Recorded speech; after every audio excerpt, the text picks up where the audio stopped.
नमः सिद्धेभ्यो नमः सिद्धेभ्य नमो अरहन्ताणं नमो सिद्धानं नमो आयर्याणं नमो वज्रायणं नमो लोये सवसाहूनम्। तीन भुवन में सार वीतराग विज्ञानता शिव स्वरूप शिवकार नमः त्रियोग समारिके।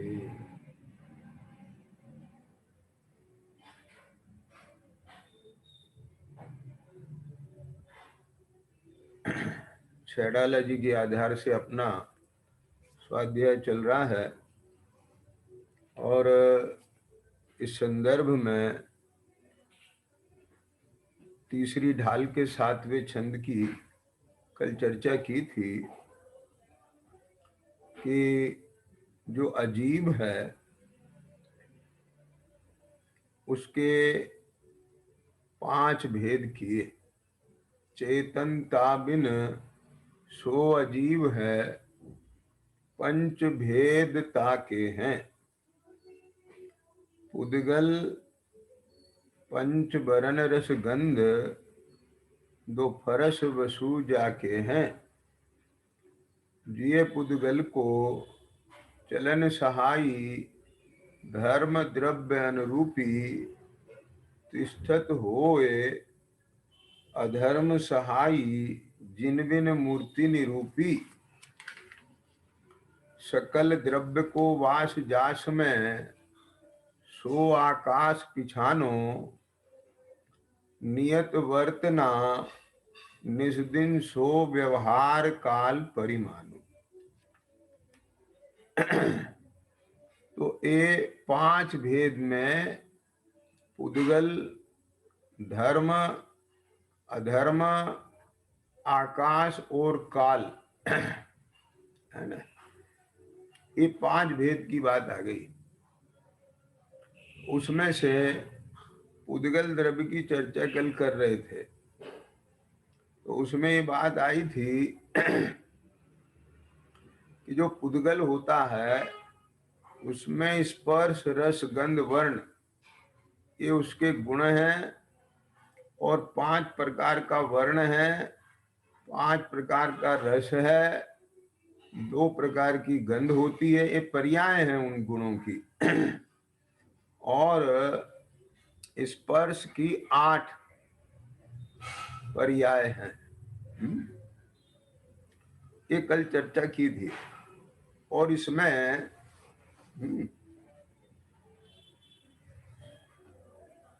कल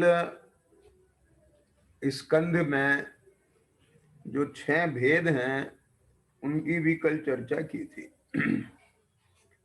और पंचास्तिकाय संग्रह ग्रंथ के आधार से ये सब चर्चा की थी। तो उसी ग्रंथ में गाथा 77 पर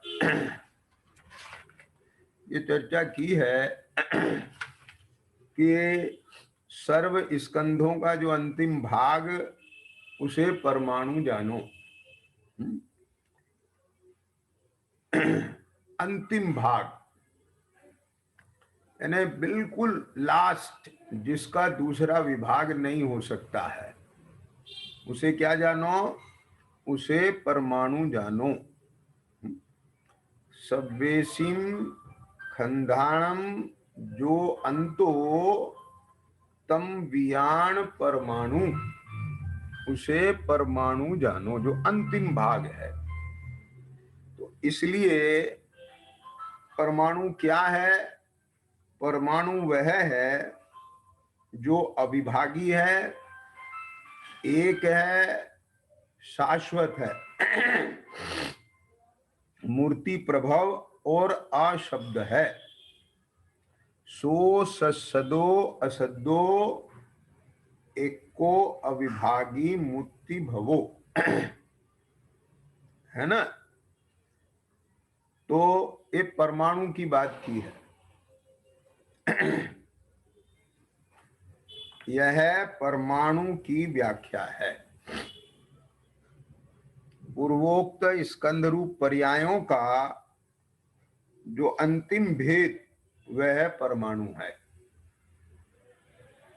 क्या कहते हैं परमाणु के बारे में कि वह तो विभाग के अभाव के कारण, टीका पढ़ रहा हूं, वह तो विभाग के अभाव के कारण, माने उसका दूसरा विभाग नहीं हो सकता, इसलिए अविभागी है। ये परमाणु की कैरेक्टरिस्टिक है एक प्रकार से, है ना। परमाणु का स्वरूप कहें, परमाणु की विशेषताएं कहें, परमाणु का धर्म कहें, ये सब आ रहा है। तो विभाग के अभाव के कारण अविभागी है। दूसरा क्या है, निर्विभाग एक प्रदेशी होने से एक है। स्कंद में तो अनेक परमाणु मिले हैं, लेकिन एक है। मूर्त द्रव्य रूप से, मूर्त द्रव्य रूप से क्यों कहा? क्योंकि स्पर्श रस गंध वर्ण ये इसके गुण हैं, तो इसलिए ये मूर्त रूप वाला है। मूर्त द्रव्य रूप से सदैव अविनाशी होने से, सदैव है, अविनाशी है, इसलिए नित्य है। अनादि अनंत रूपादि के परिणाम से उत्पन्न होने के कारण मूर्ति प्रभाव है ना। मतलब मूर्ति प्रभाव क्यों कहा? क्योंकि स्पर्श रस गंध वर्ण के परिणाम से इसका उत्पाद होता है, मूर्त रूप रहता है। और रूपादि के परिणाम से उत्पन्न होने पर भी अशब्द है, ऐसा निश्चित है। अब इसमें एक गाथा मैंने क्यों पढ़ी है? इसलिए पढ़ी है कि इस गाथा में आचार्य देव ये कह रहे हैं कि रूपादि के परिणाम से उत्पन्न होने पर भी अशब्द है ना। क्योंकि शब्द परमाणु का गुण नहीं है, तो ये अपने ज्ञान में होना चाहिए, है ना। यद्यपि शब्द को किसमें, पुद्गल में डालते हैं कि नहीं डालते हैं, लेकिन ये परमाणु का गुण नहीं है। ये ज्ञान में आना चाहिए आपके। क्योंकि शब्द परमाणु का गुण नहीं है, इसको अशब्द कहा। तो फिर हमने तो यही सुना था, बोले, है ना, कि भाषा वर्गणा का कार्य है शब्द, और ये सब पुद्गल है, कि हाँ परमाणु का गुण नहीं है, लेकिन पुद्गल स्कंद पर्याय के रूप से इसका कथन किया जाता है ना। तो ये स्कंदों का कार्य है, ख्याल में आ गया ना। अब इसमें देखिए क्या कहते हैं, 68 79, ख्याल में आ गया ना। इन दो गाथाओं में एक चीज बहुत अच्छी है। जब चर्चा चली रही है तो मेरा मन है कि मैं इसके आधार से आपको ये परमाणुओं का और इसका शब्द का जो स्वरूप है वो भी थोड़ा सा आपको जानकारी में दूं। 78वीं गाथा में देखो क्या कहते हैं, आदेश में तमुत्तो धादुच्च दुःखस्य कारणं जोदु सोणेओ परमाणु परिणाम गुणो स्वयं सद्दो। जो आदेश मात्र से मूर्त है और जो चार धातुओं का कारण है, वह परमाणु जानना, जो कि परिणाम गुण वाला है और स्वयं अशब्द है। इसमें फिर ये बात थी और स्वयं अशब्द है ना। मतलब क्या कहना चाहते हैं कि देखो, आपको इस जगत में नाना प्रकार की जाति के स्कंद दिखाई देते हैं। तो अब एक दिमाग में सवाल आ सकता है, तो जिन परमाणुओं से ये स्कंद बने हैं तो वे परमाणु भी भिन्न भिन्न जाति के होते होंगे, है ना। तो यहाँ इस टीका में आचार्य देव ने एक बहुत अच्छे से इसका खुलासा किया है। परमाणु भिन्न भिन्न जाति के नहीं होते, यानी भिन्न भिन्न जाति के होने का खंडन किया है यहाँ। आप देखो कैसे, मूर्तत्व के कारण स्पर्श रस गंध वर्ण का, है ना, ये चार गुण है ना मुख्य, स्पर्श रस गंध और वर्ण का परमाणु से आदेश मात्र द्वारा ही भेद किया जाता है। ये कथनचित भेद है, ख्याल में आया ना। स्पर्श रस गंध वर्ण का भी जो भेद है वो कथनचित है, कथन मात्र है ना। वास्तव में तो ये स्पर्श रस गंध वर्ण जो है ना, ये परमाणु में अभेद है, ख्याल में आया ना।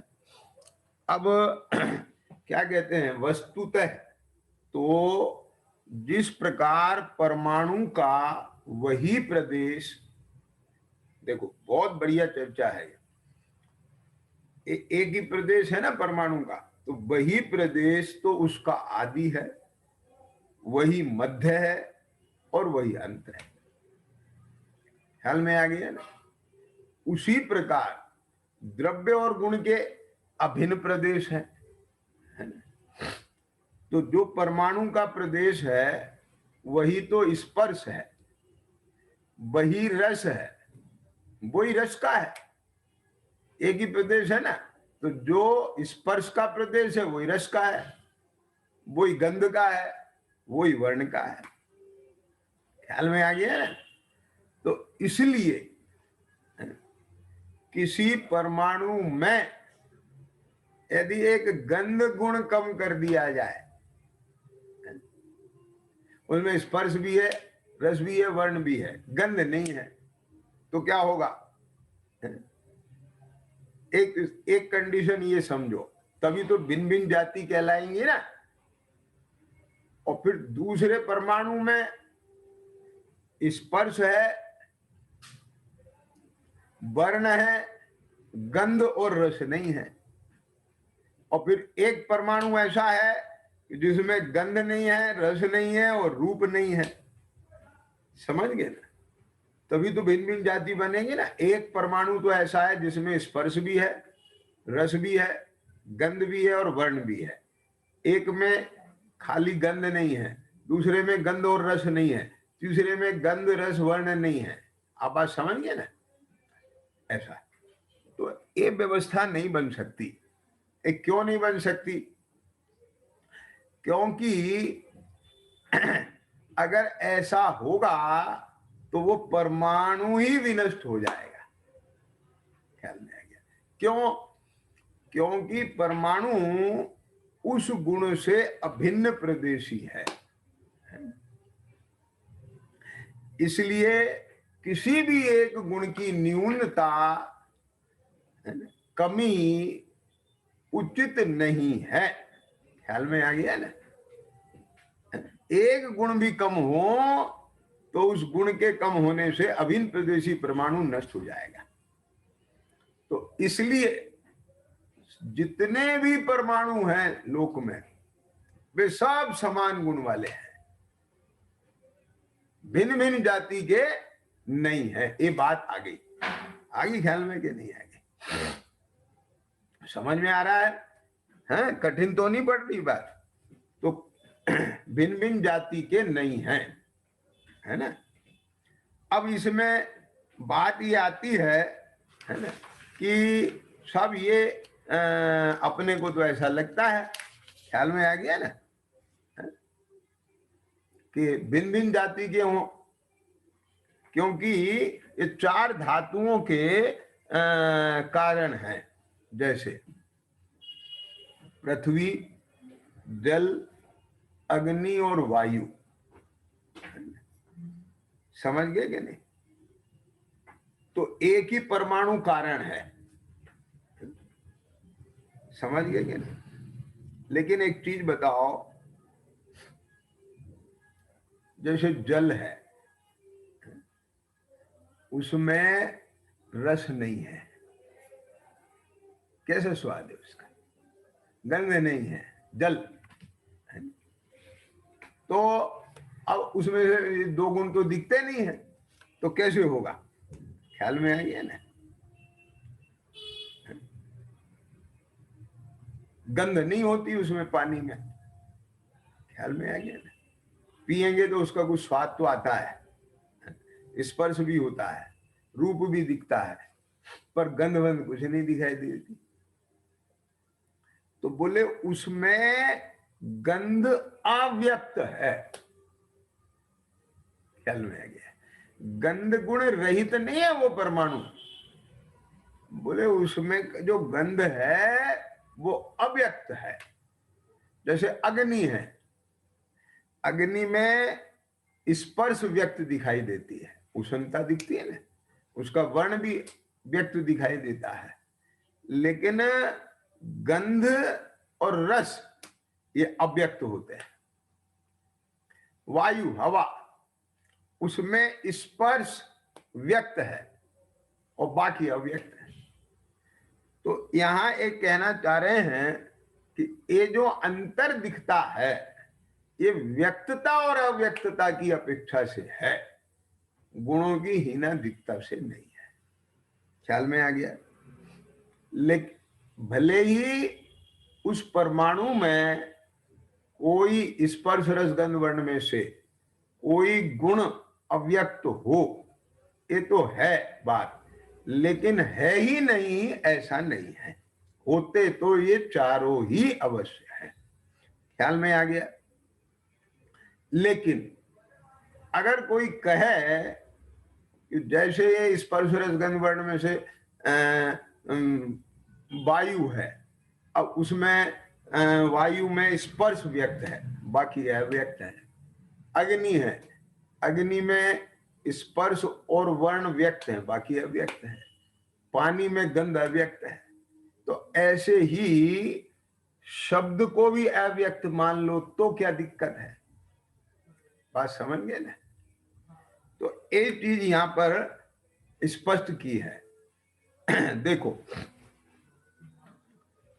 इसलिए पृथ्वी, जल, अग्नि और वायु रूप चार धातुओं का परिणाम के कारण है ना, एक कार्य है क्या? पृथ्वी, जल, अग्नि, वायु परिणाम के कारण एक ही परमाणु कारण है ना? क्योंकि विचित्र ऐसा परमाणु का परिणाम गुण कहीं किसी गुण की व्यक्तता और अव्यक्तता है ना द्वारा विचित्र परिणति को धारण करता है। ये जो भिन्न भिन्न परिणतियां दिखाई देती हैं, ये व्यक्तता और अव्यक्तता के कारण है। ख्याल में आ गया ना? अभाव नहीं समझना चाहिए। क्लियर हो गई बात? और जिस प्रकार परमाणु को परिणाम के कारण, ये परिणाम बने ना अलग अलग, परिणाम के कारण अव्यक्त गंधादि गुण है। तो ये भिन्न भिन्न जो जाति बनी है उसका कारण क्या है कि एक गंधादि गुण की अव्यक्तता, उसी के कारण तो भिन्न भिन्न जाति बनी ना, बनी है ना। इस प्रकार है ना ऐसा ज्ञात होता है। एक ये बात बैठ गई, बोले साहब ठीक है साहब। उसी प्रकार शब्द भी अव्यक्त है, ऐसा नहीं जाना जा सकता है, क्योंकि एक प्रदेशी परमाणु को अनेक प्रदेशात्मक शब्द के साथ एकत्व होने में विरोध है। ये जो शब्द है ये अनेक प्रदेशात्मक है और परमाणु एक प्रदेश है। तो इसलिए ये आचार्य देव ने यहाँ ये बात कही है कि परमाणु अशब्द है। ख्याल में आ गया? स्पर्श है, रस है, गंध है, वर्ण है, लेकिन अशब्द है, मूर्त है, अशब्द है, एक है, शाश्वत है। ख्याल में आ गया? ये उसके लक्षण बताए। तो अब 79 नंबर की गाथा में ये बात को कहते हैं, सद्दो खंदप भवो खंदो परमाणु संग संघादो पुट्ठे सूते सुजायदे सद्दो उपादिगो नियदो। शब्द स्कंद जन्य है।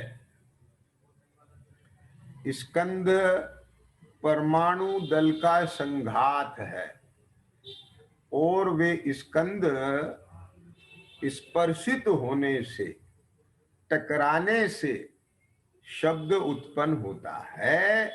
इस प्रकार वह नियत रूप से उत्पाद्य है। ये शब्द कैसे बनता है, उसकी यहाँ पर प्रॉपर्टी बताई है।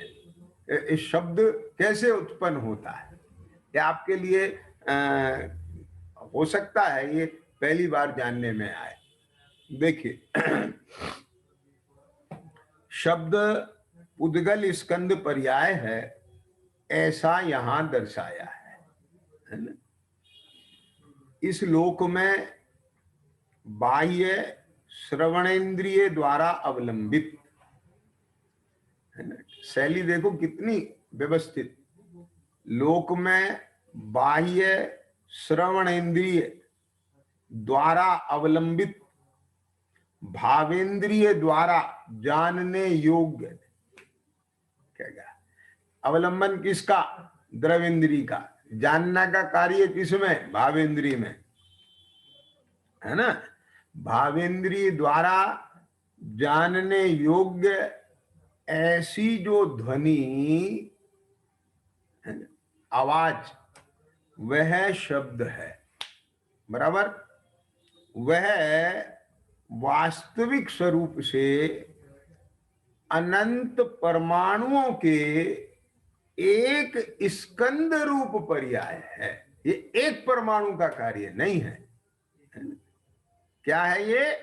अनंत परमाणुओं के एक स्कंद रूप पर्याय है। बहिरंग साधनभूत महास्कंधों द्वारा तथा विद परिणाम रूप, परिणाम रूप क्या है? वह शब्द उत्पन्न होने से वह स्कंद जन्य है। तो अब यहां पर आचार्य देव ने क्या बात कही है कि जो शब्द है ये स्कंद जन्य है, परिणाम जन्य, परमाणु जन्य नहीं। क्योंकि महास्कंध परस्पर टकराने से शब्द उत्पन्न होता है। आगे है ना। अब देखो, है ना, जैसे ये ऐसे आवाज आई ना, ध्वनि आई ना टकराने से, तो ये इसमें से नहीं आई। इस लोक में ऐसे स्कंद हैं जो आपस में टकराए निमित्त पाके, तो उसमें से ध्वनि आती है। ख्याल में आ गया? ये अभी चर्चा आई, बहुत अच्छी है, आपकी जानकारी में आएगी इससे। और फिर अपन भेद विज्ञान के लिए इसका इस्तेमाल करेंगे। सुनना, क्योंकि महास्कंध परस्पर टकराने से शब्द उत्पन्न होता है। पुनश्च यह बात विशेष समझाई जाती है। क्या कहते हैं यहां पर? एक दूसरे में प्रविष्ट होकर, सर्वत्र व्याप्त होकर स्थित ऐसी जो स्वभाव निष्पन्न ही अनंत परमाणुमयी, ये नैसर्गिक है, स्वभाव से ही है ऐसा, ऐसी व्यवस्था स्वभाव से निर्मित है। स्वभाव निष्पन्न माने स्वभाव से ही निर्मित अनंत परमाणुमयी शब्द योग्य वर्गणाओं से, जिन्हें भाषा वर्गणा कहते हैं ना, शब्द योग्य वर्गणाओं से समस्त लोक भरपूर होता है। ये समस्त लोक में भरपूर वर्गणाएं हैं, जैसे कारमान वर्गणाएं हैं ना। बस अब जहां जैसे परिणाम का निमित्त मिला और वो उनके अंदर ख्याल में आ गया ना, स्थिति अनुभाग और प्रकृति प्रदेश, इस रूप जो है परिणमन हुआ और जीव के साथ बन गए। तो कहते हैं अनंत परमाणुमयी शब्द योग वर्गणाओं से समस्त लोक भरपूर होने पर भी ये तो उपादान हो गया, ख्याल में आ गया ना। जहां जहां बहिरंग कारण सामग्री उदित होती है, जहां जहां बहिरंग सामग्री उदित होती है, वहां वहां वे वर्गणाएं शब्द रूप से स्वयं परिणमित होती है। अब जैसे आपने मंदिर में घंटा बजाया, ठीक है, तो वो बहिरंग कारण मिला तो ध्वनि निकलती, तो वो वर्गणाएं स्वयं शब्द रूप परिणमित होती है। अब ये शब्द भी जो है ना, इसके भेद किए हैं, फिर ख्याल में आ गया। तो कैसे भेद किए हैं? भाषात्मक और अभाषात्मक। अब भाषात्मक के भी दो भेद किए हैं, अक्षरात्मक और अनअक्षरात्मक। जो संस्कृत प्राकृतादि भाषा रूप से हैं वे अक्षरात्मक, जो अपन बोल रहे हैं ना, ये शब्द कैसे हैं? अक्षरात्मक। और द्विइंद्रिय आदिक जीवों के शब्द रूप से, है ना, जैसे गाय भैंस रंभाती है ना, कुत्ता बिल्ली और दूसरे जीव झिंगुर वगैरह, ख्याल में आ गया ना, उनकी आवाजें आती है ना। द्विइंद्रिय आदिक जीवों के शब्द रूप से तथा दिव्य ध्वनि रूप से, ओम सर्वांग से दिव्य ध्वनि आती है ना, वह सब अनअक्षरात्मक है। ख्याल में आ गया? तो एक हो गया अक्षरात्मक, जो ये व्यवहार में जो शब्द संस्कृत प्राकृत है ना, अब आपकी ये बहुत सारी भाषाएं हैं, तो वो सब अक्षरात्मक। और अनक्षरात्मक में ये बात आ गई द्विइंद्रिय आदि जीवों की, और जो केवली भगवान से की जो दिव्य ध्वनि आती है। अब इसमें ये सब क्या हो गया? भाषात्मक के भेद हो गए दो, भाषा। अब अभाषात्मक, इसके दो भेद हैं, प्रायोगिक और वैश्विक। तो जैसे ढोल मंजीरे की आवाज है ना, बांसुरी की आवाज, आप बीन बजाते हैं, वो वीणा बजाते हैं, सितार, गिटार, इनसे जो उत्पन्न होती है ध्वनि, उसको प्रायोगिक कहते हैं। और जो बिजली गड़गड़ाती है, बादल टकराते हैं, उसको वैस रसिक कहते हैं। ख्याल में ऐसे भेद आए हैं। तो ये भी सब ध्वनि तो है ना। अब जब मेघ टकराते हैं, बिजली कड़कड़ाती है, तो अपने को ये श्रवण इंद्री के अवलंबन से भाव इंद्री उसको जानती है कि नहीं जानती। कोई भैंस गाय रंभाती है, उसे जानती है कि नहीं जानती। कोई शब्द बोलता है, उसे जानता है कि नहीं जानता है ना। कोई ढोल डगरा बजता है तो उसे जानता है कि नहीं जानता। तो ये सब शब्दों के भेद किए, बराबर। अब देखो क्या कहना चाहते हैं। किसी भी प्रकार का शब्द हो, किंतु सर्व शब्दों का उपादान कारण लोक में सर्वत्र व्याप्त शब्द योग वर्गणाएं हैं। ख्याल में आ गया। भाषा वर्गना कहते हैं, वो सब लोक में व्याप्त है। वे वर्गणाएं ही स्वयं शब्द रूप से वर्णमित होती हैं। ये जो ताल, होंठ, जीवा, ये सब बाह्य निमित्त है। ये जीव का विकल्प, भाव, राग, ये बाह्य निमित्त है। कार्य किसका है? उपादान रूप से उन वर्गणाओं का कार्य है। मैंने कितनी सुंदर वीणा बजाई, ये बाह्य निमित्त है, लेकिन उसका उपादान कहाँ है? वो उन वर्गणाओं में है। आगे समझ में कि नहीं आगे? तो कार्य किसका? पुद्गल का। ऐसा लेना। तो क्या कहते हैं कि अनंत परमाणुमयी शब्द योग वर्गणाओं से समस्त लोक भरपूर होने पर भी है भरा। लेकिन जब तक बहिरंग निमित्त नहीं मिलता, तब तक शब्द रूप परिणमित नहीं होती वो, है ना। वे वर्गणाएं जहां जहां बहिरंग कारण सामग्री उदित होती है, वहां वहां वे वर्गणाएं शब्द रूप से स्वयं परिणमित होती है। बहिरंग कारण उन्हें शब्द नहीं देता, बहिरंग कारण में से शब्द नहीं आता। ख्याल में आ गया ना।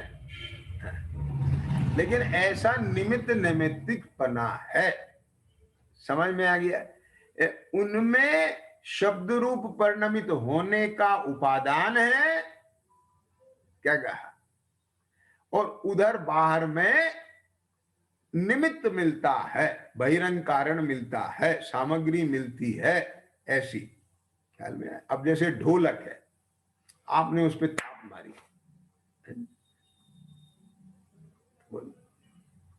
तो जो ध्वनि आई है, तो वो कहां से आई? ना तो हाथ में से आई, ना वो ढोलक में से आई, कहां में से आई? कि वहां पर जो अनंत परमाणुमयी शब्द योग वर्गणाएं हैं, वो स्वयं शब्द रूप परिणमित हुई है। आई बात समझ में कि नहीं आगे? तो अब यहां ये जो शब्द निकल रहे हैं, ये जो शब्द निकल रहे हैं, ये क्या है? ये जीव का बहुत कर्तव्य रहता है। मैं ऐसा बोलता हूं, मैं ऐसा बोलता हूं, मैं ऐसा गाता हूं, मैं ऐसा बजाता हूं। समझ में आया कि नहीं आया? ये तो सब तेरा विकल्प, जीव, ताल, होठ, ये शब्द, ये सब, ये तो बाह्य सामग्री है। वास्तव में तो अनंत परमाणुमयी शब्द योग वर्णाएं हैं, वे स्वयं शब्द रूप परिणमित होती है। आगे समझ में कि नहीं आगे? तो कोई कहे भाषा, आप बजा के बताओ ना, बीना बजाओ, तो आप भी उसमें तार में ऐसे करते हो, तो कुछ तो आवाज निकलती कि नहीं निकलती, सुरीली या बेसुरीली जैसी भी निकलती है। ख्याल में आया ना? आप कहोगे देखो आपसे नहीं बजी ना, हम बजाते हैं ना। भाई साहब बजी तो ना, अरे जैसा बहिरंग कारण मिलेगा वैसी ध्वनि आएगी। अब निमित्त संबंध है उसका, क्या कहना है? और नहीं मिलेगी तो नहीं आएगी।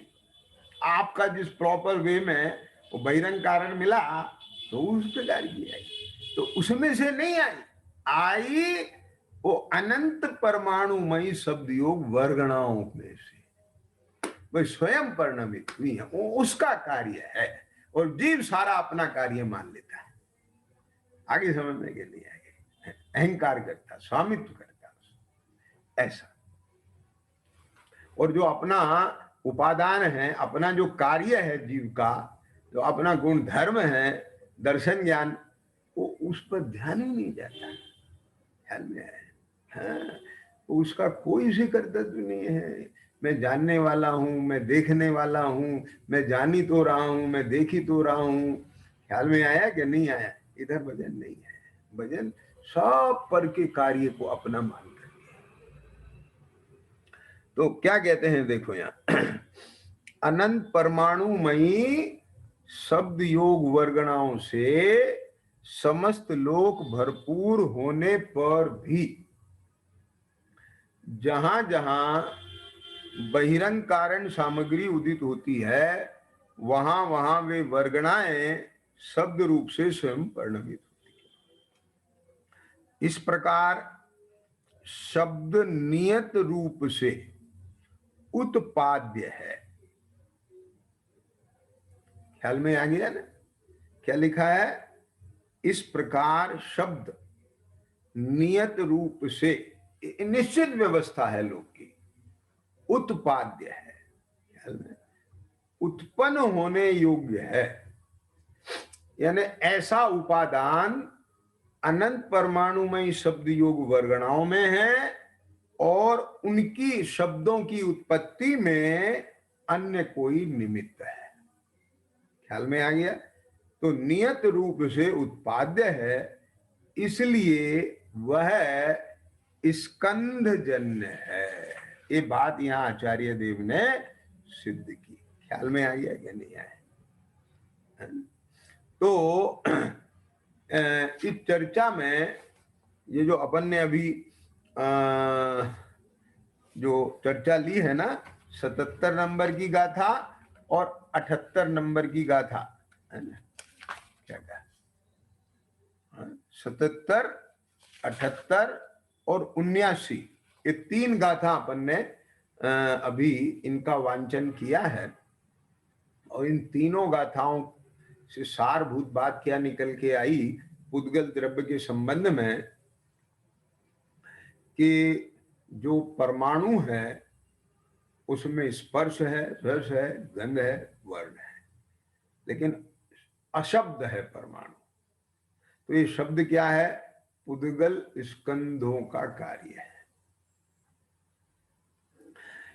जगत में जो भिन्न भिन्न जाति दिखाई देती है, तो उसमें भिन्न भिन्न जाति के परमाणु नहीं है।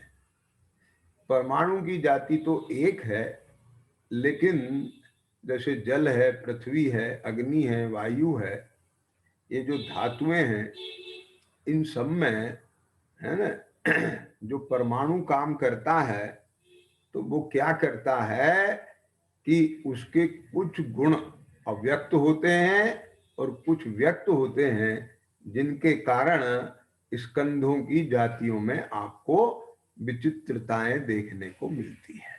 एक बात ये निकल के आई। और ये जो शब्द है, ये अनंत परमाणुमयी, ख्याल में आ गया ना, जो पुद्गल स्कंद है शब्द योग वर्गणाओं, है ना, अनंत परमाणुमयी शब्द योग वर्गणाओं से, है ना, जो जहां जहां भी उनको बहिरंग कारण मिलता है, सामग्री उदित होती है, वहां वे शब्द योग वर्गणाएं शब्द रूप से स्वयं परिणमित होती है। तो इस प्रकार से ये शब्द आता है। ख्याल में आ गया ना? तो ये परमाणु जन्य नहीं है, इसलिए ये सिद्ध किया कि स्कंद जन्य है। अब ध्यान से सुनना बात है। तो अपनी बात क्या चल रही है छेड़ाला जी में? चेतनता बिन सो अजीव है, पंच भेदता के हैं। इसमें चेतना नहीं है, संवेदना नहीं है, दर्शन ज्ञान नहीं है, ख्याल में आया ना, चैतन्यता नहीं है, वो सब अजीब है। और वे 5 प्रकार के हैं। कौन कौन से? उद्गल, धर्म, अधर्म, आकाश और काल। उनमें उद्गल द्रव्य की चर्चा की। वो उद्गल द्रव्य, उसके 4 गुण बताए। स्पर्श रस गंध वर्ण। स्पर्श की 8 पर्याय हैं। रूखा चिकना, ठंडा नरम, हल्का भारी, है, और क्या रह गया है? ठंडा गरम, रूखा चिकना, कड़ा नरम। ख्याल में आ गया ना? तो ये 8 पर्याय हैं। ठीक है। गंध की 2 है, सुगंध दुर्गंध। रस की 5 है, खट्टा मीठा कड़वा, कसायला और चरपरा। वर्ण की 5 है ना? ऐसे ये इसकी जो पर्याय हैं स्पर्श रस गंध वर्ण की, तो उनकी चर्चा आई। अब ये चर्चा आई है कि शब्द क्या है ना? तो ये शब्द भी है ना, अनंत परमाणुमयी शब्द रूप परिणमित होने योग जो वर्गणाएं लोक में भरी हुई हैं, जब बाह्य सामग्री का निमित्त मिलता है तो वहां शब्द रूप परिणमित हो जाती है। यह परमाणु का कार्य नहीं बल्कि स्कंदजन्य है। तो इसका मतलब क्या हुआ? इसका मतलब ये हुआ कि ये जो शरीर है इसमें 5 इंद्रियां हैं। अब समझना जरा मुद्दे की बात। एक है स्पर्शन इंद्री, सर्वांग, है ना? तो ये जो स्पर्शन इंद्री है, इस स्पर्शन द्रव इंद्री के आलंबन से भावेंद्री में जिस बाह्य वस्तु का जान पना होता है, किस किस का जान पना होता है? ठंडे का, गर्म का, छूके, रूखा है कि चिकना है, हल्का है कि भारी है, कड़ा है कि नरम है। अब बात समझ गए कि नहीं?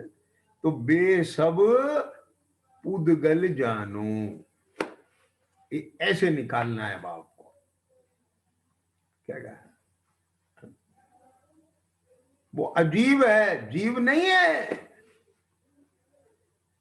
हो गया ना? दूसरा स्पर्शन, रसना, ये रसना है। तो अब रसना द्रव इंद्री के आलंबन से भाव इंद्री में जिसका जानपना होता है, किस किस का जानपना होता है? खट्टा मीठा आदि का। तो बे सब पुद्गल जानो। क्या गया? आगे ना समझ में? नासिका इंद्री से जानपना होता है किस किस का? सुगंध दुर्गंध का। बे सब पुद्गल जानो। चक्षु इंद्री से जानपना होता है किसका? काला सफेद, है ना, हरा नीला, ये रंग वर्ण जो रूप है, ये सब पुद्गल जानो। तो मोटे तौर पे क्या निकल के आया? इन इंद्रिय ज्ञान का जो विषय है वे सब आंख मूंद के पुद्गल जानो, है ना। अब कर्ण इंद्री के द्वारा शब्दों का जानपना होता है, अब वो अभी बताया ही है। तो इसलिए मैंने इसका जो विस्तार से वर्णन किया, आगे ये ख्याल में आ जाए। हाँ, एक प्रश्न आया कि गर्मी सर्दी का सीजन कैसे आता है? ये सब परमाणुओं का बदलता हुआ परिणामन है।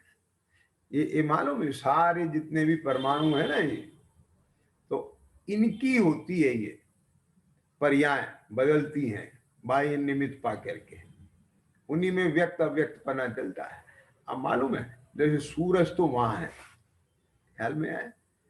तो यहाँ आपको जो है सब रोशनी आती है ना, तो यहाँ के वायुमंडल में ही जो परमाणु हैं वो उद्योत रूप हो जाते हैं, वो अंधकार रूप हो जाते हैं। तो ऐसा है सब। तो ये सब कार्य किसका? ये सब कार्य अजीब का, पुद्गल का है ना। अब एक किसका लगता है? ये अपना लगता है। अरे एक द्रव दूसरे द्रव का करता नहीं, भोगता नहीं। अपने को क्या लगता है? मैं ठंड भोग रहा हूं। ठंड भोग रहा हूं कि ठंड का ज्ञान कर रहा हूं? क्या समझ में आया? अरे भाई, जब मेरा उपयोग, मेरी चेतना स्पर्शन इंद्री का अवलंबन लेगी तो बाहर में जो परमाणु हैं उनकी शीत पर्याय होगी, तो उसी का तो जानना होगा ना। आंख बंद है और वो आंख खुलेंगी तो जो सामने उजेला या अंधेरा होगा उसी का तो जान पाना होगा ना। लोग कहते हैं अंधेरे में कुछ नहीं दिखता है। क्यों नहीं दिखता है? अंधेरे में अंधेरा दिखता है कि नहीं दिखता है? जो सामने है वही तो दिखेगा ना। उजेला है उजेला दिखेगा, अंधेरा है अंधेरा दिखेगा। ख्याल में है? तो जान पना होता है अपने को, तो केवल द्रव इंद्री के अवलंबन से ये जान पना होता है। ये सारा जो परिणमन है, चाहे वो स्पर्शन इंद्री के विषयभूत ठंडे गर्म ये 8 पर्याय का हो, रसना इंद्री के विषयभूत वो 5 पर्याय रूप हो, नासिका इंद्री के विषयभूत सुगंध दुर्गंध रूप हो, बड़ इंद्री के विषयभूत 5 प्रकार का हो, कर्ण इंद्री के विषय शब्द रूप हो, ये सारा जो कार्य है वो सारा कार्य पुद्गल का है। और ये पुद्गल अजीव है, जीव नहीं है। ख्याल में आया? और मैं जीव हूं, जान पना मेरा कार्य। ख्याल में आ गया ना? है? जान पना मेरा कार्य है। इसलिए चेतनता बिन सो अजीव है। तो ये जीव नहीं है, ये मैं नहीं हूं, ये एक चीज निकालना है। आप देखो, आपने शब्द सुना है? तो शब्दों में संवेदनशीलता नहीं है, मेरे में संवेदनशीलता है, जान बना मेरे में है। तो उस शब्द सुन के, जैसे हिरण है, तो हिरण ने बीना सुनी, तो उसके भीतर में जो संवेदनशीलता बनी ना उसकी, तो वो चेतना है, वहां चेतना है। सांप ने बीन सुनी तो उसके अंदर में जो मचक आई, वो मचक नहीं है, वो तो कर्मजन्य है। तो उसमें अलग प्रकार का कर्म का उदय है, उसमें अलग प्रकार का उदय है। अभी अपन लोगों में देखो, जब ढोलक की थाप होती है तो हर किसी का थोड़ी पैर उछलता है। जिसमें उस जाति का कर्म होता है तो उसी के ही पैर उछलते हैं, बाकी के नहीं उछलते। तो यानी वहां चेतना वो कर्म का निमित्त पा करके परिणमित है, जो कर्मजन्य है। यद्यपि उसमें उपादान है, समझ में आ गया, लेकिन मेरा कार्य नहीं है, ये समझ लेना। मेरा स्वरूप नहीं है, पर के निमित्त से होने वाला भाव है। तो मतलब कहने का ये है कि अपने को, अपने जो असाधारण चैतन्य भाव है उसकी दृष्टि बनना चाहिए, उसी में अहम पना आना चाहिए,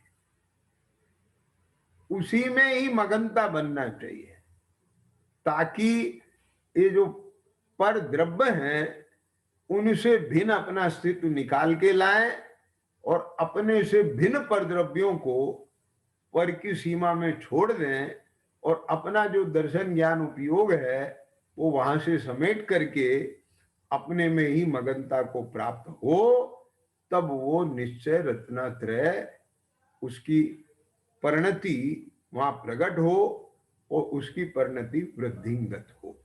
पर द्रव्यन से भिन्न आप में रुचि, अभी रुचि किसकी चल रही है? गाने की, सुनने की, देखने की, सूंघने की, चखने की, छूने की। बोलो 24 घंटा, बोलो कितनी रुचि चल रही है। ख्याल में आ गया? अब जैसे ठंड का मौसम है तो स्पर्शन इंद्रिय से संबंधित कितने ज्ञान के ये बनाना, उन संबंधी रुचि, उन्हीं की विकल्प, तो चेतना वहीं लगी पड़ी है पूरी की पूरी। ख्याल में?